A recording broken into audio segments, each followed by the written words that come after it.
మీ personal interviews మరియు వ్యాపార ప్రకటనల కొరకు ఈ నెంబర్ని సంప్రదించండి. నమస్తే, వెల్కమ్ టు మనం టీవీ. నడుము నొప్పి, మోకాలు నొప్పులు. నించుంటే నించోలేరు, ఎక్కువసేపు కూర్చుంటే కూర్చోలేరు, కాస్త పడుకుందామంటే కాళ్ళు నొప్పులు. ఏంటి అసలు ఈ ప్రాబ్లం? దీనికి ఏమైనా ఆపరేషన్స్ చేయించుకోవాలా? ఇదే ప్రతి ఒక్కరిలో మెదిలేటటువంటి ఆలోచనలు. కానీ నడుము నొప్పి అయినా, మోకాలు నొప్పి అయినా, మెడ నొప్పి అయినా, ఎలాంటి నొప్పులైనా కూడా ఫస్ట్ మీరు నొప్పి నుండి ఉపశమనం పొందినాక అది పూర్తిగా క్యూర్ అవ్వటానికి మాత్రం మంచి చిట్కా చెప్పడానికి మనతో పాటు డాక్టర్ ఆదిత్య రంగనాథన్ గారు, పేషెంట్ కౌన్సిలర్ ఉన్నారు. ఆయనతో మాట్లాడదాం. మీకు తెలుసు, ప్రీవియస్ చాలా వీడియోస్ చాలామంది నొప్పుల నుంచి ఉపశమనం పొంది కామెంట్లు కూడా వాళ్ళు మెన్షన్ చేశారు. సో ఒక న్యూ లైఫ్లా ఫీల్ అయిన వాళ్ళు కూడా చాలామంది ఉన్నారు. ఎందుకంటే ఏదైనా ట్రావెల్ చేయాలన్నా, అమ్మో మేము రాలేము, మా వల్ల కాదు అని డ్రాప్ అయిపోతారు. సో అక్కడ మనం ఇదొక ఎమోషన్ కూడా, వాళ్ళతో కనెక్టివిటీ పోతుంది. అక్కడ వాళ్ళు వెళ్ళారు, వాళ్ళు ఎంజాయ్ చేయగలుగుతున్నారు, బట్ మనం వెళ్ళలేకపోయామే. ఇవన్నీ కూడా మనం రకరకాల ఆలోచనలు మన మైండ్లో ఒక స్ట్రెస్గా మారిపోతూ ఉంటాయి. బట్ ఈ వీడియో వెరీ యూస్ఫుల్ అని నేను అంటాను. సో ఏం చెప్తారో కూడా విందాం. నమస్తే డాక్టర్ గారు. థ్యాంక్ యూ సో మచ్ అండి. సో ప్రీవియస్ మనం చేసిన వీడియోస్ ప్రతి ఒక్కటి కూడా న్యాచురల్ వేలో, పెద్దగా అసలు ఖర్చు కూడా ఏమీ ఉండదు. ఒకదానికి మీరు సొల్యూషన్ చెప్తే అది 4 రకాలుగా ఉపయోగపడుతుంది. సో ఇవన్నీ కూడా ఏం చెప్తారు అసలు? నొప్పులు, మోకాలు నొప్పులు అనేటప్పటికీ సో మోకాళ్ళ నొప్పులు, జాయింట్ పెయిన్స్ అంటే ఆమవాతం అంటాము, ఆర్థరైటిస్, రుమటాయిడ్ ఆర్థరైటిస్ అని చాలా రకాలు ఉన్నాయి. సో అందులోని బేసికలీ చాలా మందికి వాతం ఎక్కువ ఉన్న వాళ్ళకి జాయింట్ పెయిన్స్ బయటపడుతుంటాయి అనమాట. ఎందుకంటే బాడీలో డ్రైనెస్ వల్ల. సో వాళ్ళకి బాడీలో సరిగ్గా హైడ్రేషన్ లేక డ్రైనెస్ ఉన్నా కూడా మనకు అది డాండ్రఫ్ కొంతమందికి వస్తే, కొంతమందికి ఆర్థరైటిస్ రూపంలో బయటపడుతుంది. సో అలా ఉంటాయి. తర్వాత కొంతమందికి పిత్త ఓవర్ హీట్ ఎక్కువ అవడం వల్ల, జాయింట్స్ లో ఇన్ఫ్లమేషన్ ఎక్కువ అవడం వల్ల, సో ఇలా వస్తాయి అనమాట. సో రకరకాలుగా ఎలా వచ్చినా కానీ మనకి తగ్గించుకోవడానికి మనకు ఆస్కారం ఉంది. అంటే ఇప్పుడు నీ రీప్లేస్మెంట్ సర్జరీలు చేసేసుకోవాల్సిన అంత పని కూడా లేదు. అంటే బాగా ఇంకా సివియర్ అయిపోయింది, మనం ఏం చేయలేము అని అనుకుంటే లాస్ట్ ఆప్షన్ గానే మనం అది సర్జరీ పెట్టుకోవాలి. అండ్ ఈవెన్ అంటే ఇప్పుడు సర్జరీ చెయ్యాలి అని చెప్పిన వాళ్ళకి కూడా కొంచెం మరి ఓపిక పట్టి కొంతకాలం మనం ఇది పాటించుకుంటే, ఇప్పుడు నేను చెప్పబోతున్నా, సో అది మనం చేసుకుంటే కూడా ఆపరేషన్ వరకు వెళ్లకుండా మనం. సో మన ప్రీవియస్ వీడియోస్ కామెంట్స్ లో కూడా ఖచ్చితంగా నాకు జాయింట్ రీప్లేస్మెంట్ చేయాలన్నారు డాక్టర్స్. బట్ మీరు చెప్పినవి కొంచెం నేను ఫాలో అవ్వినప్పుడు ఆటోమేటికల్లీ పెయిన్ నుంచి రిలీఫ్ వచ్చింది అని చాలా మంది చెప్తా ఉన్నారు. సో ఫస్ట్ మీరు చెప్పినట్టు మనం ఎక్కడ నెగ్లెక్ట్ చేయడం వల్ల ఆపరేషన్ వరకు వెళ్ళాల్సి వస్తుంది. బట్ ఇనిషియల్ స్టేజ్లోనే మీరు చెప్పినవి ఫాలో అవుతాయి. ఇనిషియల్ స్టేజ్ ఈవెన్ చాలా వరకు అంటే ప్రాబ్లం అయ్యి చాలా ఇయర్స్ నుంచి బాధపడుతున్నా అన్న వాళ్ళకి కూడా ఇది బాగా హెల్ప్ చేసింది, పెయిన్ రిలీఫ్ గా హెల్ప్ చేసింది. సరే, పెయిన్ రిలీఫ్ ఒకటే కాదండి, మనకి మోకాలు గుజ్జరిగిపోయింది అంటారు, మరి దానికి ఏం చేయొచ్చు అని కూడా డౌట్ వస్తుంది. సో అది కూడా చెప్పబోతున్నా. ముందు అంటే ఒక step by step, first inflammation తగ్గించుకోవడానికి ఏం చేయాలి అంటే వాపులు, తర్వాత పెయిన్ తగ్గడానికి ఏం చేయాలి, తర్వాత ఒకవేళ గుజ్జు అరిగిపోతే ఏం చేయాలి అది కూడా నేను చెప్పబోతున్నా. ఈవెన్ ట్యాపింగ్ టెక్నిక్ అంటారు, నేను అది కూడా చెప్పబోతున్నా. విత్ ఇన్ 2-3 days లోనే మీకు పెయిన్ రిలీఫ్ స్టార్ట్ అయిపోతుంది, డామ్ ష్యూర్ అనమాట. సో అది చూద్దాం. సో మోకాలు నొప్పి అవ్వచ్చు, జాయింట్ పెయిన్ అవ్వచ్చు. ఇంకొకటి చెప్పాను కదండి, వాతం ఉన్న వాళ్ళకి కూడా ఇలాంటివి ఏమైనా వస్తున్నాయని. సో ఆ డ్రైనెస్ ఉన్న వాళ్ళకి ఏంటి అంటే మెయిన్ గా మనకి లూబ్రికేషన్, అంటే జాయింట్ల మధ్యలో ఆ రాపిడి తగ్గించుకోగలగాలి. సో ఏం చేయాలి? మనకి ఇంజన్ మధ్యలో ఫ్రిక్షన్ అది ఉండడానికి ఏంటి అంటే, మన ఆయిల్ ఎలా అయితే మనం లూబ్రికెంట్స్ ఎలా యూజ్ చేస్తామో మనకి బాడీలో ఆయిల్ అంత ఇంపార్టెంట్. అందుకనే అభ్యంగనం, ఆయిల్, నువ్వుల నూనెతో మనం స్నానం చేసి మసాజ్ చేసుకోవాలని చెప్తుంటారు. సో ఇదంతా అందుకేనమాట. చక్కగా సరే, ముందు బయట ఏం చేయాలో చెప్తాను, తర్వాత లోపల నుంచి ఏం చేయాలో చెప్తాను. బయట నుంచి అట్లీస్ట్ వారంలో 2 రోజులు లేదా కనీసం వారంలో 1 రోజు, ఆదివారమో ఏదో సెలవు రోజు అభ్యంగనం స్నానం చేసుకోండి. అంటే ఎలా, బాడీ ఓవరాల్ గా మనం నువ్వుల నూనె అప్లై చేసుకోవాలి. అప్లై చేసుకున్న తర్వాత మసాజ్ చేయాలి, మన బాడీ టచ్ దానికి పడాలి. ఎందుకంటే మన బాడీలో ప్రవహించే నాడులు, ఈ energy levels, energy sources, energy channels ఉంటాయి. మన బ్రెయిన్ దానికి పెయిన్ ఎక్కడ ఉందో మనం అక్కడ తాకడం ద్వారా అక్కడ హీలింగ్ జరుగుతుంది టచ్ ద్వారా.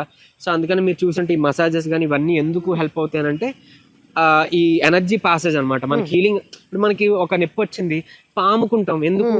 ఆ హీట్ వల్ల రిలీఫ్ ఇస్తుంది. ఆ హీట్ వల్ల ఓకే, అక్కడికి వచ్చి అక్యుములేట్ అయిన ప్రోస్టాగ్లాండిన్స్ అని, ఇన్ఫ్లమేటరీ ఫ్యాక్టర్స్, సరే ఈ వాపు కారకాలన్నీ పక్కకి పోతాయి, నొప్పి రిలీవ్ అవుతుందని. కానీ అది ఒకటే కాకుండా దాని వెనకాల ఇంకొక రహస్యం ఉంది ఏంటంటే, మనకి తగ్గాలబ్బా బా పెయిన్ అనే ఒక ఇంటెన్షన్ తగ్గాలి అనేది మన బ్రెయిన్ సెల్ఫ్ హీలింగ్ vibe. చేసుకుంటది, ఎస్ సెల్ఫ్ హీలింగ్ చేసుకుంటది. సో ఇది యాక్చువల్గా ఈ టచ్, ఈ హీలింగ్ అనేది కూడా ఒక థెరపీలో ఒక భాగమే యూజువల్లీ. బట్ చాలా మందికి తెలియదు, ఓన్లీ ఏదో మెడిసిన్ తీసుకున్నామా, ఒక ఇంజెక్షన్ చేసుకున్నామా ఇంతవరకే, లేదా ఆయిల్ అప్లై చేసి వదిలేస్తాం మాకు తగ్గలేదు అంటారు. ఆయిల్ ఏదైనా సరే అప్లై చేసుకున్నాక మీరు మసాజ్ చేసుకోండి. ఓకే సో అట్లీస్ట్ అక్కడ మోకాల దగ్గరనో జాయింట్ దగ్గర మీరు మసాజ్ చేసి తీరాలి. సో ఆ టెక్నిక్, ఆ డైరెక్షన్స్ కూడా ఉన్నాయి, అది కూడా నేను చెప్తాను. సో ఏంటి అని అంటే పోతే నువ్వుల నూనె మీరు పెట్టుకోండి, మొత్తం బాడీ ఓవరాల్గా రాసుకొని. మసాజ్ కూడా ఒక టెక్నిక్ ఉంది, ఆ డైరెక్షన్లో మాత్రమే చేయాలి. హార్ట్ ఎటు ఉందో ఆ డైరెక్షన్ మాత్రమే మనకి మసాజ్ చేయాలి. అంటే ఎలా, ఇప్పుడు పైన బాడీ ఉంది, ఇక్కడ నుంచి మనం మసాజ్ చేస్తున్నాం, హార్ట్ ఇటు ఉంది కాబట్టి కిందకి వస్తుంది డైరెక్షన్. మనం లోవర్ బాడీ పొట్ట కాలు చేస్తుంది దాన్ని పైకి. ఓకే సో అలా చేయాలి. అలా మసాజ్ చేయడం ద్వారా సర్క్యులేషన్ బాగుంటుంది, మీ జాయింట్ పెయిన్స్ అవి కూడా తగ్గుతాయి. ఇది బయట నుంచి చేయాల్సిన పద్ధతి. నేనైతే చిన్న టిప్ చెప్తానండి. జనరలీ ఉమెన్ వాళ్ళు పార్లర్కి వెళ్తారు కదా, ఆఫ్ కోర్స్ మెన్ కూడా, అక్కడికి వెళ్ళి కళ్ళు మూసుకొని పడుకోవడం కాకుండా ఒకసారి వాళ్ళు చేసే మసాజ్ టిప్స్ ఒకసారి ఫాలో అయితే ఆబ్వియస్లీ మీకు ఫ్రీగా తెలిసిపోతుంది. నిజమండి, కరెక్ట్. ఎందుకంటే మన బాడీలో చాలా వేల యాక్యూ ప్రెషర్, హిజామా పాయింట్స్ అని, యాక్యూ పంక్చర్ పాయింట్స్ అని ఉంటాయి అనమాట. సో ఇవన్నీ ఏంటంటే మనకి ఒక రకంగా దేవుడు మన బాడీలో బటన్స్ పెట్టినట్టే. సో అది బటన్ ప్రెస్ చేసుకోగానే మనకి తలనొప్పి తగ్గిపోతుంది, ఆ బటన్ ప్రెస్ చేసుకోగానే మనకి థైరాయిడ్ తగ్గుతాయి, ఆ బటన్ ప్రెస్ చేసుకోగానే మోకాల నొప్పులు తగ్గుతాయి. సో ఇట్లా మనకి పాయింట్స్ ఉన్నాయి, సెంటర్స్ ఉన్నాయి అనమాట, మెరీడియన్ పాయింట్స్ అంటారు. సో మీరు అన్నట్టు ఆ టెక్నిక్ కూడా చాలా ఇంపార్టెంట్ తెలుసుకోవచ్చు. అంటే వాళ్ళు చేసే ఆ పద్ధతి ఇంపార్టెంట్. అంటే అది మనం థంబ్ వాకింగ్ అంటాం, స్లైడ్ మసాజింగ్ అంటాం, లేదంటే ప్రెస్ చేస్తూ. సో ఈ టెక్నిక్స్ ఉంటాయి, లేకపోతే circular motions, anti clock wise. So ఇది చాలా ఇంపార్టెన్స్ ఉంది మీరు అన్నట్టు. సో అది కూడా అలా చేసుకోవాలి. అందుకే ఈ టెక్నిక్ అన్నట్టు మనకి హార్ట్ రీజన్ వైపు మనం చేసుకోవాలి, అదొకటి. తర్వాత ఇప్పుడే ఎక్స్టర్నల్ ఇంకోటి చెప్పేస్తున్నా, ఏ రీజన్లో మీకు నొప్పి ఉంటే అక్కడ చక్కగా నువ్వుల నూనె మరిగించి 2 కర్పూరం బిళ్ళలు మనం పొడిలా చేసి వేసి మీరు అక్కడ రాసుకొని మసాజ్ చేసుకుంటే గనక ఖచ్చితంగా మీకు పెయిన్ రిలీఫ్ ఆయిల్ అనమాట, అది ఇంట్లో తయారు చేసుకున్న పెయిన్ రిలీఫ్ ఆయిల్ బాగా పనిచేస్తుంది, చక్కగా పనిచేస్తుంది. కావాలంటే అందులో ఒక 2 లవంగాలు కూడా దంచేసుకోవచ్చు, లేదా వెల్లుల్లిపై దంచేసుకోవచ్చు అందులో. అది మనకి పెయిన్ రిలీఫ్ గా హెల్ప్ అవుతుంది, ఇంకేదేదో వాడాల్సిన పని లేదు. ఇంటర్నల్ గా ఏం చేయాలి వాపులు తగ్గించుకోవడానికంటే మనకి అల్లం, పసుపు వాపులు తగ్గించేవే. సో యాంటీ ఇన్ఫ్లమేటరీ ప్రాపర్టీ దానికి ఉందన్నమాట. సో చిటికెడు పసుపుని వేసుకొని కొంచెం అల్లం మొక్క చితక్కొట్టి మనం వాటర్లో బాయిల్ చేసుకొని తాగడం ద్వారా ఒంట్లో వాపులు ఎక్కడున్నా అది తగ్గిస్తుంది కంపల్సరీ. ఈవెన్ మనకి వింటర్లో వాటిలో కోల్డ్ జలుబది చేస్తుంది, దానికి కూడా హెల్ప్ చేస్తుంది అన్నట్లు. సో ఇది యాంటీ ఇన్ఫ్లమేటరీ, ఇన్ఫ్లమేషన్ తగ్గించుకున్నాం. ఎక్స్టర్నల్ గా ఏం చేసాం, అభ్యంగనం, తర్వాత ఉన్న రీజన్ లో మనం ఇది చేసాం. ఇంకొకటి మనకి దేవుడు ఇచ్చిన మెడిసిన్ అంటే ఆకులు మొక్కల్లో ఏం పని చేస్తానంటే, ఇది చాలా మందికి అంటే ప్రీవియస్ గా మనం చేసినా కూడా చాలా మంది మేము ఇది అంటే మా నాన్నమ్మ గారు, అమ్మమ్మ గారు వాళ్ళు యూజ్ చేసేవారు, నిజంగా తగ్గేది బాగా గుర్తు చేశారు అన్న వాళ్ళు ఉన్నారు. ఇప్పుడు మేము చేసుకున్నాం వెంటనే మాకు రిలీఫ్ వచ్చింది అన్న వాళ్ళు ఉన్నారు. సో జిల్లేడు ఆకండి, జిల్లేడు మీరు చూసే ఉంటారు కదా. సో ఈ జిల్లేడు ఆకుని చక్కగా కొంచెం మనం పెనం మీద గోరువెచ్చగా చేయాలి, డైరెక్ట్ గా ఫ్లేమ్ మీద కాకుండా పెనం మీద ఊరికే కొంచెం జస్ట్ హీట్ చేయాలంటే. హీట్ చేసి దానికి ఆముదం కానీ నువ్వుల నూనె కానీ, ఆముదం అయితే ఇంకా బెస్ట్ గా పనిచేస్తుంది. ఈ రెండిట్లో ఏదో ఒకటి అప్లై చేసి మనకి ఎక్కడ పెయిన్ ఉందో అక్కడ ఒక చిన్న కట్ల, మోకాలు అయితే మోకాలు, షోల్డర్ అయితే షోల్డర్, సో ఎక్కడ పెయిన్ ఉన్నా అక్కడ మనం కట్టేస్తే మీకు పెయిన్ రిలీఫ్ గా హెల్ప్ అవుతుంది. సో ఇది ఓపెన్ చేసిన తర్వాత అంటే కట్టు ఉంచుకుంటాం ఒక 2 hours 3 hours లేదా 1 hour అట్లీస్ట్ ఉంచుకున్న తర్వాత మీరు మళ్ళీ మసాజ్ చేసుకున్న హెల్ప్ఫుల్, లేదా మసాజ్ చేసి ఇది కట్టినా ఇంకా హెల్ప్ఫుల్, ఇన్స్టెంట్ గా రిలీఫ్ ఇస్తుంది. అండ్ ఈవెన్ అక్కడ ఉన్న గుజ్జులోకి ఈ ఆయిల్, ఈ ఆముది ఇవి చొచ్చుకెళ్తాయి త్రూ స్కిన్, కొంత లూబ్రికెంట్ గా హెల్ప్ అవుతుంది. తర్వాత ఇంటర్నల్ గా చేయాల్సింది కుకింగ్ ఆయిల్ అర్జెంట్ గా, సన్ఫ్లవర్లు, సన్ డ్రాప్లు ఇలాంటివి వాడుతుంటే కనుక, తర్వాత కుసుమ ఆయిల్ అని ఇలాంటివి ఏమైనా వాడితే కనుక అర్జెంటుగా మార్చేయాలి. కుకింగ్ ఆయిల్ మరి ఏం తీసుకోవాలి, ఫస్ట్ పొజిషన్ లో ఆలివ్ ఆయిల్ ఉంది, కానీ కొంచెం కాస్ట్ ఎక్కువ, ఒకవేళ అది అంతలా మనం పెట్టుకోలేము అని అనుకునేటప్పుడు నెక్స్ట్ కొబ్బరి నూనె ఉంది.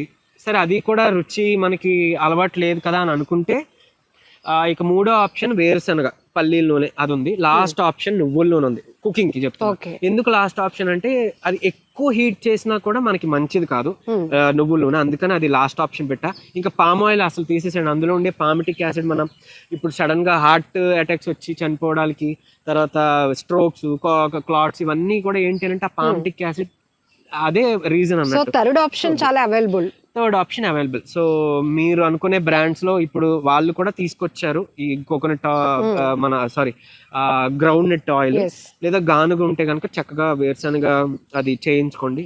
లేదంటే ఇంకా అఫోర్డబుల్ అంటే ఇప్పుడు మిషన్స్ కూడా వచ్చినాయి పోర్టబుల్, మన ఇంట్లో పెట్టుకొని చేసుకోండి. ఇంట్లోనే సో చేసేసుకో. ఏదో ఒక రూపంలో బట్ కుకింగ్ ఆయిల్ అర్జెంట్ గా మార్చుకోండి. దీనివల్ల మీకు జాయింట్ పెయిన్స్ తగ్గడం, గ్యాస్ట్రిక్ ప్రాబ్లమ్స్, చాలా సంవత్సరాల నుంచి ఉన్న గ్యాస్ట్రిక్ ప్రాబ్లమ్స్ తగ్గడం, బాడీలో అల్సర్స్ నుంచి ప్రొటెక్ట్ చేయడానికి, తర్వాత మీకు ఈ ఏమంటారు హార్ట్ ప్రాబ్లమ్స్ అవి కూడా తగ్గించడానికి చాలా హెల్ప్ఫుల్ అన్నమాట. ఆదిత్య గారు, చిన్న డౌట్, అంటే నేను ఇప్పుడు పబ్లిక్ నుంచి వాళ్ళ వ్యూ నుంచి, బాబు ఇవన్నీ మేము మొదటి నుంచి పామ్ ఆయిలే వాడాము, మాకు అప్పుడు ఏమీ రాలేదు, ఇప్పుడు రిఫండ్ ఆయిల్ కూడా వాడొద్దు అంటున్నారు అనేది చాలా మంది క్వశ్చన్. కరెక్ట్. అంటే మేబీ అప్పుడు వాళ్ళు తీసుకునే ఫుడ్ లో చేంజ్ ఉండొచ్చండి. అంటే అప్పట్లో ఇప్పుడు గంటలు తినేవాళ్ళు, కొరలు తినేవాళ్ళు, మిల్లెట్స్ తినేవాళ్ళు, ఫ్రూట్స్, వెజిటేబుల్స్, ఆకుకూరలు కరెక్ట్ గా తినేవారు. ఇప్పుడున్న చాలా మంది జనరేషన్ ఏంటంటే కొంచెం ఇన్స్టెంట్ అంటే ఏదో ఒక జంక్ లేదా ఇన్స్టెంట్ మేడ్కి వెళ్ళిపోతున్నారు కదా, అందుకని వస్తున్నాయి. అండ్ ఈవెన్ వాళ్ళకి కూడా ఇప్పుడు ఏంటంటే ఫెర్టిలైజర్స్, క్రాప్స్ కి మనం ఇది వాడడం, ఆ కెమికల్ ఎఫెక్ట్ ఉంటుంది. ఈవెన్ వాటర్, డ్రింకింగ్ వాటర్ కూడా కొంచెం ఈ ఆర్ఓ వాటర్స్ వచ్చిన తర్వాత మినరల్ వాటర్ ఏమో అనుకుని అది తాగడం మొదలు పెట్టిన వాళ్ళు కూడా అరిగిపోయిన వాళ్ళు చాలా మంది ఉన్నారు. ఈవెన్ నేను విలేజ్ క్యాంప్స్కి వెళ్ళినప్పుడు కూడా చెప్తుండేవారు ఏంటంటే, ఇది వరకు మేము బోర్ వాటర్ తాగే వల్ల బాగుందండి, ఈ మినరల్ వాటర్ స్టార్ట్ చేసినాకే మీరు అన్నట్టు కరెక్టే సార్, మేము అబ్జర్వ్ చేసాం, అప్పుడనే వస్తుందండి. ఎందుకంటే అందులో మినరల్స్ తీసేస్తారు, డీమినరలైజ్డ్ వాటర్ యాక్చువల్ గా, దాన్ని మనం మినరల్ వాటర్ అనుకొని తాగుతున్నాం. సో అది కూడా వద్దు. సో మనం యూజువల్లీ ఈ వాటర్ నే ఫిల్టర్ చేసుకొని, గోరువెచ్చగా చేసుకొని ఫిల్టర్ చేసుకొని తాగడం ఉత్తమము. మంచిగా ఫిల్టర్స్ వచ్చినాయి న్యాచురల్ గా చేసుకునేవి, అంటే మన ఈ సున్నప్రాయ వేసి దాన్ని ఫిల్టర్ చేసుకుని వచ్చినాయి. సో ఇప్పుడంతా ఆల్కలైన్ వాటర్ అని ఇవన్నీ ఉన్నాయి కదా, సో అవి మంచివి మళ్ళీ. సో చక్కగా వీటిని నిమ్మకాయ యాడ్ చేసుకున్నా మనకి ఆల్కలైన్ వస్తుంది. నార్మల్ వాటర్లో నిమ్మకాయ పిండుకొని తాగినా, కుకుంబర్, కీరా దోసకాయలు తిన్నా మనకి ఆల్కలైన్ ఉంటుంది. సో అప్పుడు ఏంటంటే మనకి బాడీలో ఎక్కడైతే ఈ మంట, ఇంకొకటి కొంతమందికి నొప్పి మాత్రమే కాకుండా మంటగా అనిపిస్తుంది, చూసారు? సౌండ్స్ అంటే అరిగిపోయిందంటే సౌండ్స్ వస్తున్నాయండి. సో కాల్షియం అంటే మన బోన్ అనగానే, అరిగిపోయింది అనగానే చాలా మంది కాల్షియం గుర్తొస్తుంది. సరే కాల్షియం మాత్ర తీసుకున్నామో లేదా పాలు తాగుతున్నామో అనుకుంటారు, పనికి రాదు. పాలు తాగడం వల్ల దాంట్లో ఉండే కాల్షియం ఉంటది కానీ మన ఒంటికి వచ్చేసరికి ఆ కాల్షియం మిగలదు. మన బాడీలో ఉండే సల్ఫర్, అందులో ఉండే కాల్షియం రెండు కూడా ఏంటంటే కంబైండ్ అయ్యి రియాక్ట్ అయ్యి ఆ కాల్షియం ని ఇది సాచురేట్ చేసేస్తుంది. సో నిజానికి చెప్పాలి అని అంటే మన బాడీకి అంత బాగా ఉపయోగపడదు కాల్షియం కోసం వస్తే పాలు. ఏదో మార్కెటింగ్ కోసం పాలు తాగండి బోన్ హెల్త్ అని అన్నారు, మీరు గుర్తు తెచ్చుకోండి, అందుకు తప్ప ఎందుకు కాదు. మార్కెట్ లో కాల్షియం క్యాప్సూల్స్ ఇట్లాంటివి ఇది యూజ్ అవుతాయి. అది టెంపరీగా ఒకటండి. అంటే ఇప్పుడు ఇబ్బంది ఉంది, పెయిన్ తట్టుకోలేకపోతున్నాం అన్నప్పుడు మేము ఏం చేస్తామంటే ఈ పెయిన్ తగ్గించే వాటితో పాటు యూజువల్లీ కాల్షియం కూడా పెట్టిస్తాం. ఎందుకంటే కొంత రిలీఫ్ కి హెల్ప్ అవుతుంది. బట్ అది లాంగ్ టర్మ్ లో ఎక్కువ రోజులు వాడుకోవద్దు. సరే మనకి న్యాచురల్ గా కాల్షియం ఎలా వస్తుంది అని అంటే, నువ్వులు, చక్కగా నువ్వులు ఉండలు తినండి. అది నల్ల నువ్వులు అవ్వచ్చు లేదా మన కడిగిన తెల్ల నువ్వులు అవ్వచ్చు. మునగాకు ది బెస్ట్, అంటే దేవుడు ఇచ్చిన మల్టీవిటమిన్ అని చెప్పొచ్చు. మునగాకు తెచ్చుకొని ఎండబెట్టుకొని మీరు చక్కగా పొడి 1 చెంచా చాలు, మజ్జిగలో కలిపో లేకపోతే అన్నం ముద్దలోనో కలుపుకొని తినండి. మల్టీవిటమిన్ అనమాట. మీకు బోన్స్ కి కావాల్సిన మినరల్స్ అన్నీ వస్తాయి. కాల్షియం ఒక్కటే ఉంటే బోన్ తయారవ్వదు. మన బాడీలో బోన్లో కాల్షియం వల్ల ఒక్కటే అవ్వట్లేదు, కాల్షియం తగ్గిపోవడం వల్ల ఒక్కటే మనకి బోన్లు అరిగిపోవట్లేదు, చాలా మినరల్స్ కోల్పోవడం వల్ల అవుతుంది. సో అందుకు ఆ మినరల్స్ ని మనం ఇస్తేనే గానీ ఇవి అవ్వ. అందుకని మళ్ళీ సర్జరీ దాకా వెళ్ళిపోవాలంటారు. సర్జరీలు ఏం అవసరం లేదు. మళ్ళీ ఆ గుజ్జు రీబిల్డ్ చేయాలంటే కుకింగ్ ఆయిల్ బాగా ఇంపార్టెంట్. తర్వాత ఈ మినరల్స్ చెప్పాను, అది ఇంపార్టెంట్. మునగాకు కంపల్సరీ వాడి తీరండి. పెయిన్ రిలీఫ్ కి నేను చెప్పింది వాడండి. ఇంకొకటి మెంతులు వాడచ్చు, మనకి మోకాలు నొప్పికి చాలా బాగా హెల్ప్ అవుతుంది. ఈవెన్ సొంటి పొడి బాగా హెల్ప్ అవుతుంది. ఇవన్నీ మనం ఇంక్లూడ్ చేసుకోవచ్చు. ఇంకొకటి తర్వాత ఇంకోటి ఏదో పాయింట్ మిస్ అయ్యింది. తర్వాత ఈ మినరల్స్ అంటే మల్టీవిటమిన్ అని చెప్పాను కదండి మునగాకు, ఇది పరగడుపు మాత్రం తీసుకోవద్దు, మీరు ఏదైనా తిన్న తర్వాతే తీసుకోండి. ఎందుకంటే కొంతమంది కడుపు తిప్పినట్టు అనిపిస్తుంది. సో అందుకు. తర్వాత ఇంటర్నల్ గా ఏం చేయాలో చెప్పాను, ఎక్స్టర్నల్ గా ఏం చేయాలో చెప్పాను. ఇకపోతే ఈ గుజ్జు చేరడం కోసం మీకు ఈ బెండకాయ రసం కూడా చాలా బాగా హెల్ప్ అవుతుంది. మోకాల నొప్పులకి ది బెస్ట్ ఇంకోటి రెమెడీ, అంటే మనం చెప్పిన జిల్లేడాకు ఎలా పనిచేసిందో ఈవెన్ ఇంటర్నల్ గా కూడా హెల్ప్ చేయడానికి, ఈవెన్ అల్సర్లు అవి కూడా పోవడానికి, మీకు మోకాలు గుజ్జు చేరడానికి హెల్ప్ బెండకాయ రసం. పరగడుపుని తీసుకోవాలి, 3 బెండకాయలు ముక్కలు చేసేసి వాటర్ వేసి జ్యూస్ చేసి ఆ పిప్పి పడియొచ్చు, ఉట్టి జ్యూస్ మాత్రమే పరగడుపుని తీసుకోండి. టిఫిన్ తినే ఒక అరగంట ముందు తీసుకుంటే సరిపోతుంది. దీని ద్వారా కూడా మీకు మోకాలు నొప్పులు నిజంగా రిలీఫ్ ఇస్తాయి. అండ్ ఇంకొకటి మనకి అంటే ట్యాపింగ్ టెక్నిక్ అన్నాను కదా, యాక్యూ ప్రెజర్ పాయింట్స్ ఉంటాయండి యూజువలీ మనకి ఈ 2 వేలు, అది దట్టు లెఫ్ట్ హ్యాండ్ ఈ 2 వేలు మన కాళ్ళతో సమానం యాక్చువల్లీ. సో ఆక్యుపెంచర్ చార్ట్ చూస్తే మనకు అర్థమైపోతుంది పాయింట్స్ అన్ని కూడా. సో అంటే 2 చేతులకి చేసుకోవచ్చు, బట్ అట్లీస్ట్ ఈ మన లెఫ్ట్ హ్యాండ్ కినా, ఎడం భాగం హ్యాండ్ కినా చేసుకోండి. ఇది పాదాలు. సో ఏముంది, ఇది కాళ్ళు అంటే పాదాలు, ఇదే కదా మోకాలు. ఈ 2 ఫింగర్స్ ని మనం లెగ్స్ లా తీసుకోవాలి. కరెక్ట్. అప్పుడు మోకాలు రీజన్ ఇది కదా బేసికలీ. సో దీన్ని మనం ఇలా ఏదైనా నువ్వుల నూనె కానీ ఆముదం కానీ రాసి కూడా చేయొచ్చు, లేదా నార్మల్ గా కూడా ఇక్కడ చేసుకోవచ్చు, లేదా ప్రెస్ చేసుకోవచ్చు. ఇది ప్రెస్ చేసుకోవచ్చు లెఫ్ట్ హ్యాండ్ మెయిన్ గా. ఇది చేయడం ద్వారా కూడా మీరు అంటే ఇది చేస్తున్నప్పుడు కూడా మీరు ఆ మోకాల దగ్గర ఫీల్ అవ్వండి, మీకు చిన్న సెన్సేషన్ వస్తుంది, అంటే ఏదో జరుగుతున్న సెన్సేషన్ వస్తుంది, క్లియర్ కట్ గా వస్తుంది. సో దీన్ని వచ్చినా రాకపోయినా ఇది మాత్రం డైలీ అట్లీస్ట్ ఒక 2 minutes అయినా ఉదయం సాయంత్రం చేసుకోండి, లేదా అంతసేపు అవ్వట్లేదు అనుకుంటే ఒక టెక్నిక్ చెప్తా. సో ఇక్కడ మనం ఫస్ట్ 11 times ప్రెస్ చేయాలి. అంటే మీ ఇష్టం, మీరు వేలు పెట్టినా ఓకే, లేదంటే పెన్సిల్ లేదా పెన్ నిబ్బు ఉంటుంది కదా దాని పెట్టినా ఓకే. కానీ ప్రెస్సింగ్ కి మళ్ళీ మనం ఇలా తీసి ప్రెస్ చేయకూడదు. దాని మీద వన్స్ పెట్టామంటే తీయకుండా 11 సార్లు, 1 2 3 4 లేదా 1 2 3 4 అలా 11 సార్లు ఏదో ఒకటి, ఇదేనా 11 అయిన తర్వాత 10 seconds గ్యాప్ ఇవ్వాలి. ట్యాప్ లా కాకుండా కంటిన్యూ దాన్ని ఇలా నొక్కడం గానీ లేదా తిప్పడం గానీ. 11 times అయ్యాక 10 seconds గ్యాప్ ఇవ్వాలి. సర్క్యులేషన్ జరుగుతుంది, మీకు అనిపిస్తుంది. 10 seconds గ్యాప్ ఇచ్చాక ఈసారి 22 సార్లు చేయాలి. ఆ సెన్స్ మనం ఫీల్ అవ్వగలుగుతాం. 22 times అయ్యాక 10 seconds గ్యాప్ ఇవ్వాలి. లాస్ట్ గా 33 times చేయాలి. 11 22 32 సార్లు ఇది చేయాలి. అంతే, అయిపోయింది, ఆ పూటకు అయిపోయింది. కావాలంటే మళ్ళీ నైట్ చేసుకోవచ్చు, లేదంటే రేపు చేసుకోవచ్చు. సో ఇలా ఇది చేసుకోవడం వల్ల చాలా వరకు మీకు మోకాలు నొప్పులు ఖచ్చితంగా తగ్గుతాయి. తర్వాత ఇంకొక పాయింట్ కూడా ఉంటుందండి. మనకి ఈ బొటన్ వేలు ఉందా, దీని స్ట్రైట్ గా ఇక్కడ ఎల్బో ఇక్కడ తర్వాత ఈ చిటికిన వేలుకి ఇక్కడ ఈ జాగా జస్ట్ ఇక్కడ, అంటే ఈ ఒక 1.5 inch అన్నమాట. సో ఇక్కడ మీరు ఇలాగా జస్ట్ ఇలాగా, ఇది జస్ట్ 3 minutes చాలు. కంపల్సరీ డెఫినెట్ గా మీకు మోకాలు నొప్పి నుంచి ఖచ్చితంగా రిలీఫ్ ఇస్తుంది. అండ్ ఒకవేళ ఇంకా ఓపిక ఉంటే గనక, అంటే ఎవరైనా సపోర్ట్ చేస్తే సరే, లేదు అనుకుంటే మీకు మీరే ఒక చిన్న స్టూల్ ఏదైనా పెట్టుకొని కింద సపోర్ట్ గా మీ మోకాల్ని ఈ 2 చేతులతో మనం ట్యాప్ చేయాలి. ఇలా స్టూల్ మీద కాలు పెట్టి ఏదైనా గట్టు మీద స్టూల్ మీద పెట్టుకొని మనం ఈ మోకాల్ని ట్యాప్ చేయాలి.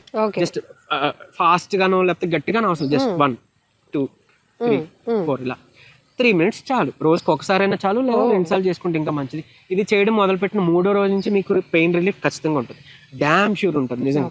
సో ఆటోమేటిక్ గా పెయిన్ రిలీఫ్ అయింది అని అంటే మనం సరిగ్గా నడవగలుగుతాం. ఇంకొకటి ఏంటి అని అంటే, మీరు మెట్లు దిగుతున్నప్పుడు, అంటే ఇది తగ్గేదాకా మెట్లు దిగేటప్పుడు స్ట్రైట్ గా దిగొద్దు. స్ట్రైట్ గా దిగితే దాని మీద ప్రెజర్ పడి నొప్పి వస్తుంది. కొంచెం కాలు పక్కకి పెట్టి కొంచెం అంటే మీరు అడుగు వేయగలిగితే స్టెప్స్ దిగుతున్నప్పుడు, మెట్లు దిగుతున్నప్పుడు, లేదా ఎక్కేటప్పుడు. ఇది ఉమెన్ కి కూడా చాలా ఇంపార్టెంట్.